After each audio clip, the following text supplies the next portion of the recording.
Welcome everyone to video 19 of Get to Know Your Body's Aches and Pains.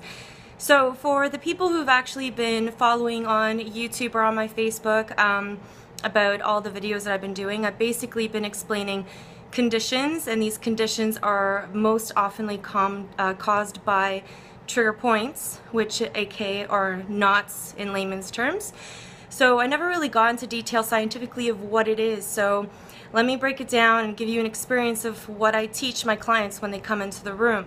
So basically, how they are formed is either through poor ergonomics, stress, trauma, and then trigger points making friends. Now they could either stay latent or active. Active are the ones that you come in to see me with. For example, a kink in the neck, you slept the wrong way. Well, it wasn't really sleeping the wrong way. It was trigger point activity, and they really got ticked off, okay?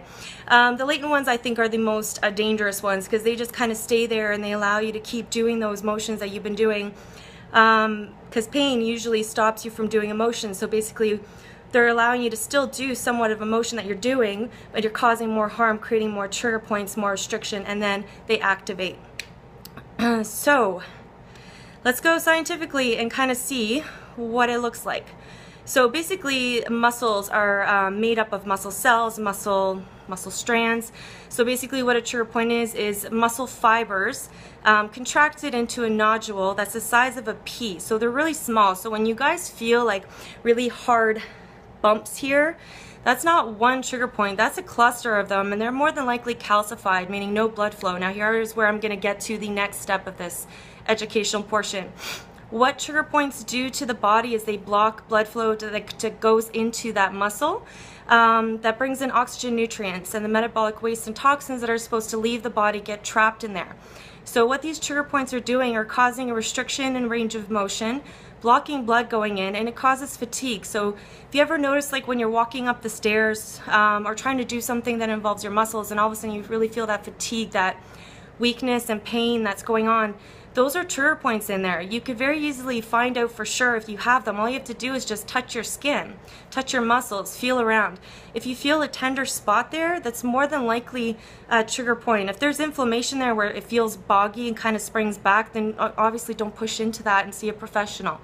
But I'm just kind of giving you an idea of how you can kind of assess yourself and feel around and see how many trigger points you in fact have that people don't even know about. And that's why, you know, I started off as an RMT, but I'm more of a trigger point therapist than anything, because it's something that is so rare and it's something that needs to be treated for sure. So if you haven't seen my videos, then by all means go there and check it out. I really break it down into different body parts everywhere where there's very common conditions that happen, things that people are not aware of that could be fixed without medication, things that doctors are unaware of because they don't study muscles the way we do. So find out exactly what you have going on there, feel around, and then see a massage therapist, see a physiotherapist, find a trigger point therapist, find me. You can find out information privately through my Facebook. I'm sure people can find me that way. Until next time, I will leave you with this tidbit and teach you more about trigger points and fascial releases next time. See ya.